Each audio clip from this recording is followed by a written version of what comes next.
Itong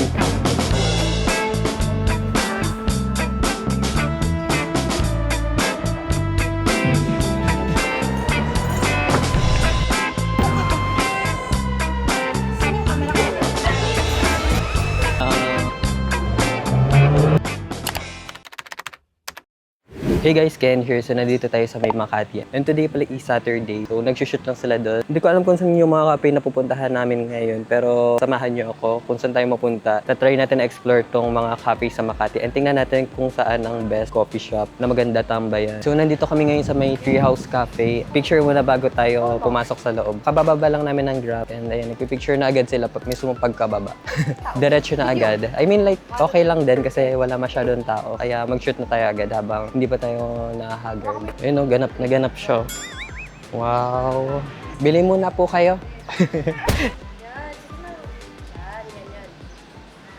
So, let's go inside, guys. Let's go. Hey guys, so nandito kami ngayon sa may Treehouse Cafe dito sa may Poblacion. And tingnan natin kung okay yung coffee nila. 10 a.m. to 2 a.m. Actually, hindi kami order like tagi-isa. Kasi lilipat-lipat kami ng coffee. Try, the best one na lang. Pero sila ditong Treehouse Special. So, nag-order lang kami ng Truffle Fries and Simon Coffee, Cinnamon and Honey. So, let's go and try. Truffle Fries. Masarap siya. Okay yung coffee nila dito. So, hindi namin ito todo yung order dito kasi pupunta pa kami sa ibang cafe. So, like, share lang. And mga kapatid ko naman yan. So, it's okay para marami pa tayong mapuntahan. Itong coffee nila, marirate ko siguro ng 8.5 out of 10. Yung price pwede pa ba i-rate? Siguro mga 9 out of 10. Kasi yung service, I don't think so. So, ito yung first stop namin. So, let's go to another naman. Yung sa vlog natin, hindi ako magpapanggap na yung parang gastos ng gastos. Very practical lang, guys. Let's be practical sometimes. Hey guys, so ayun, kakatas lang namin dito sa my Treehouse Cafe. Siguro marirate ko yung service 2.5 out of 5. Actually guys, okay naman yung coffee nila dito. Pero parang hindi ganun ka-welcoming yung vibe. And iba ka-attitude lang yung stuff. So hindi namin nagustuhan yun. And marirecommend ko yung coffee nila. Itong cafe, siguro depende lang siguro sa staff na nandyan. Hindi ko siya totally marirecommend. Okay yung coffee and yung food siguro. Pero like sa service, I don't think na super welcoming sila sa mga nagko-content. And siguro depende din sa staff. Pero huwag natin hayaan masira yung day natin dahil sa mga ganung bagay. So let's just enjoy the day today kasi yung mga ibang coffee shop pa kami pupuntahan. Tingnan natin kung saan tayo next. Kung mag-order kami ng coffee dito tag-iisa, wala na, mabubusog kami agad. Exploring Makati.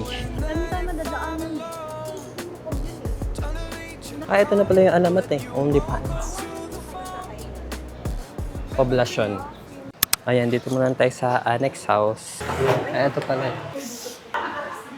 Let's go. Okay, check. Bicol Latte. Try natin. Let's try the Bicol Latte. Meron din sila mga... Nakapunta na ako dito, pero like hindi coffee shop, bar. Nag-party na ako ilang beses dito. Maganda dito mag-party, para kang nasa, alam mo yun, yung para kang nasa movie na parang bahay lang. Annex. Diba? Ang nice. Hi guys, so nandito kami ngayon sa may Annex House. Hindi ko pa siya na-try mag-coffee dito. Tinatry ko lang dito is mag-party. So yun, nag-order lang ulit kami. Nantay lang namin. Very chill lang dito.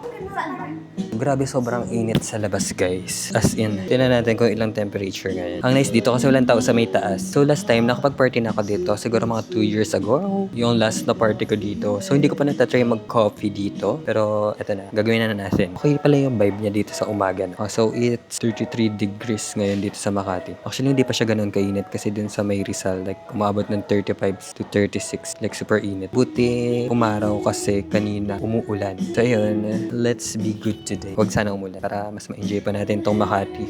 Nag-change outfit na siya. From Encantadia, si Sangre. From Sangre, naglihat Maria Clara na siya. Wow, change outfit na siya. Huwag na, bibigyan ko hindi na kailangan. Ako wala akong dalang outfit na iba. Hindi ako na-inform. Magpa-photoshoot pala. So, ito yung order namin. Bicol Latte at saka cinnamon. Last time nagbibingka latte ako. Ngayon, Bico na. Pero ako na Go lang, mag-picture lang kayo. At iniwan na ako dito. yung drinks ko. Kailangan daw nila ng props. And hindi ako na-inform na magpo-photoshoot pala sila dito. So, let's go doon. Tingnan natin kung ano may. Ang nice dito guys, sa Annex pag cafe pala siya. So, ayan sila, nagpipicture lang. Ang ganda pala ng lighting dito, no? Ang ganda ng lighting dito. Baka pwede naman makatikim. Para siyang Vietnamese, pero like Filipino version. Wow, reality oh. Hirap na yung nagpipicture. Ang sarap nito, parang kakaiba. Kaya picture lang kami. Go. Masarap yung Biko latte nila. Kasi last time yung natikman ko, di ba, bibingka latte. Tapos ngayon, Biko naman. Parang iniisa-isa na natin. Ano kaya next, no? Puto latte. Puto. Okay naman siya. Siguro rate ko to ng 8.5. Tapos eto, hindi ko pa natitikman.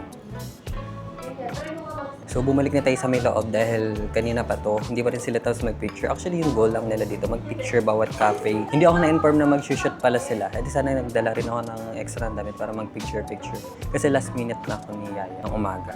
Kaya sumama na lang ako. Ano lang to, syempre bibili kayo ng pagkain para mag-picture-picture din. Hindi yung mag-picture-picture lang din. Na wala na silang paki dito. Doon sila may sa may picture. So, tayo na lang yung kumain. Pumunta na tayo doon ulit sa may kabila. Let's go.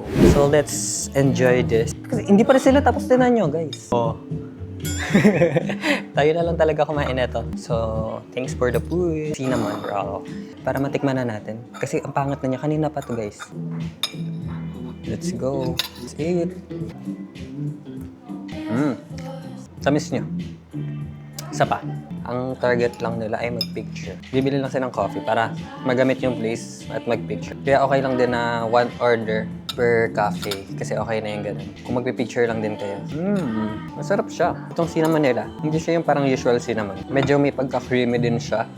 Medyo matamis nga lang siya. So, I think marirate ko to ng 8.5 out of 10.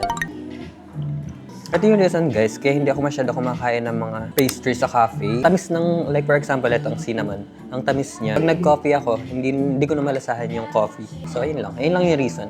Pero minsan hindi talaga ako ginaganahan kumain sa mga cafe. Coffee lang na lang yung gusto ko. Kasi mabilis nga ako mabusog pag nagko-coffee ako. Palis na rin kami dito, tinatapos lang nila mag-shoot and ubusin lang namin to. Ayaw na ata nila, hindi pa rin sila tapos mag-picture. Tayo na lang yung kumain. So yun guys, I'll see you later. Bye! Kailangan niya na ulit from Hot Maria Clara. Magta-transform na ulit siya ng sangre. Magpapalit na ulit siya? Kasi hindi niya na kaya, tinamo. Buti mo, hindi pa maubos. Kanina pa tayo dito. Yun ang reality. Pagod na sila. Wait, touchdown La Union. Touchdown La Union. May hilo na ako mga be. Dalawa na. Darling, down the highway, doing 95 alone. Trying to reach you, call you, but you won't come to the phone. Hi guys, so ayun nga, nandito na tayo sa Glorieta Mall. So, napagod na po sila maghanap ng coffee shop. Dito na kami dumiretso kasi nakakapagod pala. And satisfied na sila sa mga pictures nila. Kaya parang tinamad na kami mag-cafe. Quick brunch lang kami here. I-check lang namin tong Angko. Say hi! Nalassess na siya sa Move Tabi-Tabi. So, let's go. Yung mura ng mga laruan dito. Pero hindi Very affordable. Tsaka kay Potpot.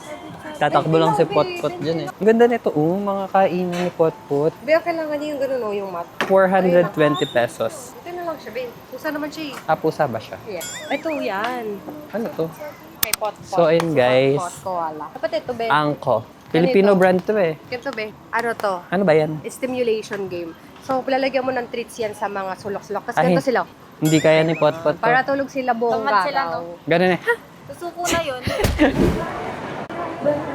So guys, ito na yung matcha fest dito sa may Glorieta. Tingnan natin ang mga kaganapan dito. Yan, iba-ibang uri ng matcha yung meron dito. Open naman siya, tong fest na to. Ayan.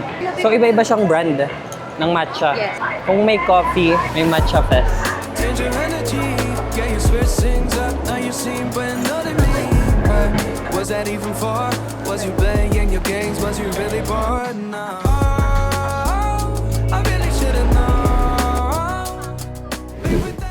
Hey guys, so nandito na kami sa may labas ng Greenbelt. And papunta kami ngayon sa ibang cafe naman. Naantok na ako, kailangan ko na magkape. Kasi mga na alas 3, so 3:30 dapat. Papunta naman kami ngayon sa may Cafe FM. FM Cafe ba? FM management ata. Ewan ko Parang iba yung company na ata yan, be. Hindi, sama na kasi kayo mag-apply, mag-artista kasi siya. Yes. Model siya eh. Model ng skin. Mag-apply siya ng model, siya ng skincare, tapos siya yung before. Siya yung before. Siya yung kinuhang before. Nakapasok siya. So, let's go, guys. Ang haggard ko na sobrang init, guys. Ano na pala, 3:40. And kumain lang kami din sa may Glorieta. Pero hindi ko nabiblinag. Actually, parang naging mall vlog na nga ito kasi puro nasa mall kami kanina. Likot-likot kami kanina. Pero ngayon, punta tayong cafe for the last time. Kasi doon na lang kami mag-chill kasi nakakapagod din. Kanina pa kami lakad ng lakad sa mall. Yan, dito kami naglalakad ngayon. And bibidyoan ka daw sila. Oh, go! Ang bilis yung maglakad! Open siya. So, let's go. Wow, ang daming tao. Here na lang. Diretsong auto.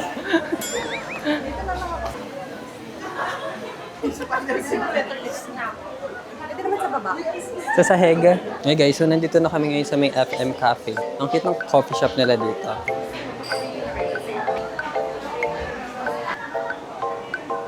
Let's order.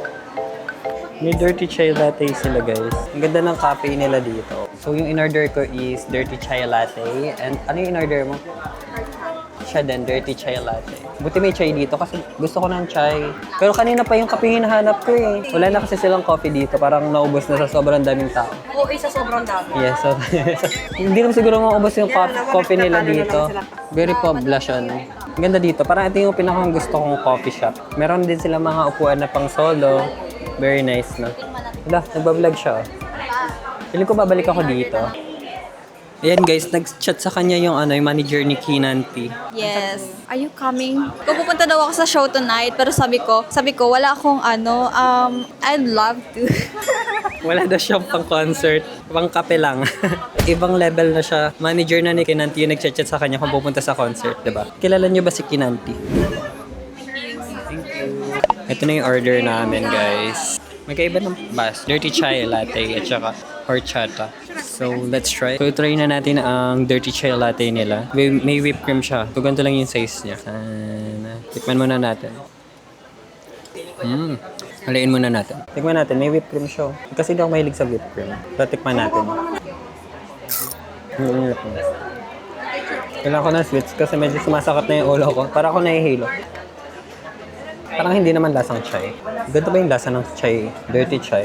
Medyo may pagkamaasim siya. Hindi ko magets yung lasa niya. May kapito. Kasi dirty. Kaya medyo maasim siya. Dito ba yung sinasabi ko sa'yo? Sabi ko sila i-try mo yung dirty. Ah. Laging kailangan yung binili mo. Dirty matcha. Okay. Pag may dirty, May espresso. okay. Ganun pala yun. Hindi ko alam ba't sila hindi nagbenta ng kape. Kasi yun yung sabi wala na Kaya nga. espresso. Kaya pala ganun yung lasa niya. Hindi siya pure chai. Pag dirty daw pala may coffee. Alam mo kung bakit maasim? Dahil sa coffee bean na gamit nila. Medium coffee bean yung gamit nila. Siya dark, hindi siya blonde. Kasi medyo tangy. Parang nararamdaman mo yung asim dito. Kaya nga. Doon mo malalaman kung ano yung pinagkaiba ng coffee. Kasi sa Starbucks, medyo chocolatey siya. Lasang mani. Ito, lasang orange. Oo. Maasim, di ba? Ibig sabihin nun, ano siya? Mid-beans. Medium coffee bean. Kasi ang gamit sa Starbucks espresso, yun yung dark roast. Highway. Ito, medium roast. Yung kay masarap, kaya pala ano siya. Kaya medyo may coffee pala siya. Siguro marirate ko to na 7.5 out of 10. Parang ano siya? What is it? Sakto lang. Ganda ng baso nila. Pero okay lang din naman kasi maganda naman yung place nila dito. Yung order namin, 2,400. Pero pag nag-solo ka ng drink na ganito, ano siya, 260. So yung binayaran namin nasa 660 something. Tatlo yung in-order namin na drink. So yeah, so I think marirate ko siya ng 7.5 out of 10. Hindi ako masyado fan ng ganito. Hindi ko rin masyado malasahan yung pagka-chai niya. And medyo may pagka-watery siya. Pero okay lang. Maganda naman yung place nila dito. So yun lang. Tikman natin yung horchata drink. Parang mas masarap to. Mahilig ako sa chai pero parang hindi ko Hindi nga yung gamit nila na beans. medyo maasim nga yung eto. Sa mong impression ng ano May pagkamaasim tong dirty chai nila dahil sa coffee bean na ginamit siguro. Hindi ko malasahan yung chai. Enjoying ko na tong day na to and I'll see you later. Bye! Guess you were biding your time to go. Hi guys! So umalis na si Kai kasi pupunta siya ng Green Hills. Manonood siya ng concert ni Keenan kasi chinat siya ng manager. I think dito ko na-end tong vlog ko. Thank you for watching this video and don't forget to subscribe to my YouTube channel. So I'll see you on my next video. Bye! Mag-bye ka na, be. Babay na. Bye! Pupunta pa ulit kami sa ibang cafe. Anong babay? Hintay mo. Pagod na ako mag-vlog. Ayun guys, dalawa na lang kami naglalakad dito. And ayun. Wala na isa May concert siya, pre-concert, pre-baon. pamasahe. Grabe. Napakaswerte. Manager pa. Ang Naglalakad lang tayo sa streets ng Itakam. Itakam? Yes. Itakam. Ati. Parang ano Bangkok yung ano. Yes. Yung may mga ganyang kulay-kulay na ano, na bulaklak, di ba? Actually, akala ko tapos na tong vlog ko, hindi pa pala. May pupuntahan pa pala kaming isa. Parang kailangan ako nakapunta dito sa part na to. Hindi ka kasi sa Inuma nagpupunta kayo. Ayun pa yung Ula Cafe. Ula. Pero hindi tayo dyan. Masarap daw yung banana pudding nila doon. Pero yung mainit lang daw. Yes. Sobrang walang airport. Walang aircon. Bilis mo. Pumunta kami last Na-distract week. agad. Walang aircon. So, wag na. Ayan, hindi namin alam kung saan kami pupunta. Sinanda lang namin yung friend si Ate Che. Ano na pala guys? 5:45 p.m. Wala nang energy. Was that even far? Was you playing your games? Was you really bored? No. Dito na tayo, papunta na tayo.